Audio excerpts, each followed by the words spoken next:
Okay, so first of all, updates. How many of you have read the Lingfield review, the recent review? Has anyone read it? A few, okay, not many, perhaps you don't know. Recently, just a few weeks ago, a report was published called Professionalism in Further Education, and it was a report put together by a group headed by Lord Lingfield. It's an interim report, and it's very significant, and it could have a massive impact on people working in further education, because it recommends really getting rid of the 2007 regulations. And those 2007 regulations are the ones that required people to do DETLs, or PGCEs and Cert-Eds, and to do the subject specialist diplomas, and to get QTLS, and to be members of IFL.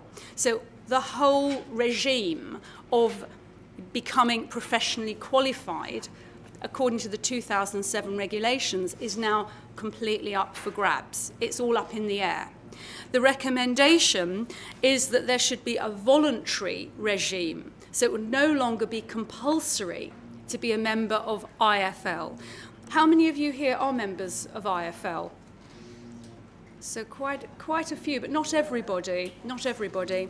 Okay, so the idea is that it would be that CPD and in-service training would be, and teacher training would all be overseen by the college that you work for, or the organisation that you work for. They would stipulate what qualifications you needed to have. So in a way, it's going back to what it was, say, 10 years ago, where colleges would want their teachers to get a PGCE or a Cert-Ed. So it raises a lot of questions. IFL would become a voluntary body. So I mean, obviously it depends on your point of view whether you think that's good or bad.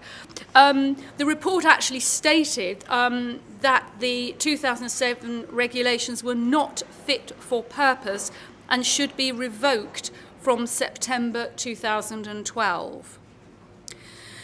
So it's quite significant, and no one really knows what will happen eventually, but they are running a consultation, because through BIS, there's a consultation, Department of Business, what's it, Business Innovation and Skills? Yeah, BIS, DBIS. So they're running a consultation, which is available on the website from until June the 4th. So if you want to express your views, it would be a good idea to get onto that consultation, fill it in online. You can access all these documents from the natecla website. We'll have all these documents on the natecla website and the information, so you can access it. You can just click on the links.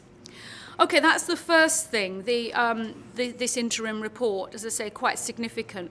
And quite surprisingly, the previous week, a report came out, again, or a research project from BIS, which was the evaluation of the FE teachers' qualifications regulations. And this report, this research, showed how useful and important the regulations have been in improving professionalism in the sector.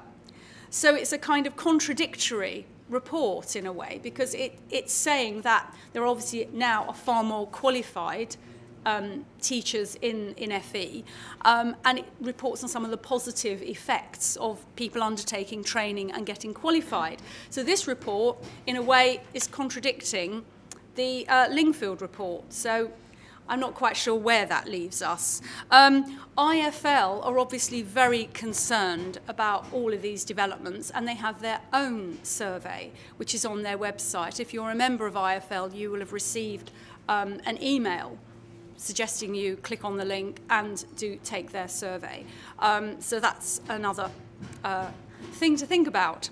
Okay, the other thing is ESOL qualifications. There's been a lot of concern about ESOL qualifications, and hopefully most of you know that they are continuing until August 2013 now. So the date has, in response to concerns expressed by natecla and other people and Ofqual, the date has been, they've been given another year in effect. the ESOL qualifications, learner qualifications, have been extended. However, there is a question about the reading at level 1 and level 2, because the national literacy tests, which have been used in the past for reading at level 1 and level 2, we don't know if they're going to be available. Presumably not. So what will replace them? In fact, natecla was very concerned about this, about the whole issue of qualifications, and we have written a letter to Ofqual and copied in the Home Office Border Agency, and I've also discussed this with Bill Hallahan at BIS.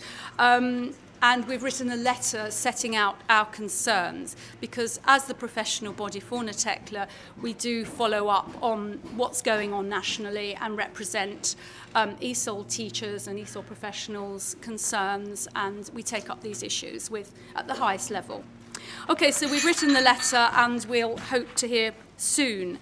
The other thing we do is have meetings with Home Office, border agency officials or civil servants at BIS. And a small group of us had a meeting in December at the, where was it? At the building in Westminster. Their office is in Westminster. And we discussed with Bill Hallahan, who is the senior civil servant responsible for ESOL and Skills for Life. We discussed our concerns, wide range of concerns around ESOL, and he was hoping to come along today. Unfortunately, he couldn't make it, but I had a conversation with him on Monday in which we sort of discussed various things and what's happening. So I'll briefly update you on what he told me on Monday, and he said it was fine for me to share this information. BIS have commissioned 2 pieces of research into ESOL. One is the NIACE research, which you'll hear about from Jane, and the other is with the GLA, the Greater London Authority. They have also have a project looking at ESOL in London and refugees. Both of those projects have completed and have reported their findings, and their findings are now being looked at. Bill also said about the qualifications, ESOL learner qualifications, that they're working with Ofqual, discussing the direction for 2013-14. He's very aware of the concerns of practitioners. He's keen to work with natecla and other interested people, specialists, and it may well be there'll be a small group of specialists, including natecla, that will feed in to this consultation. He's also aware of the proposal that functional skills could replace ESOL.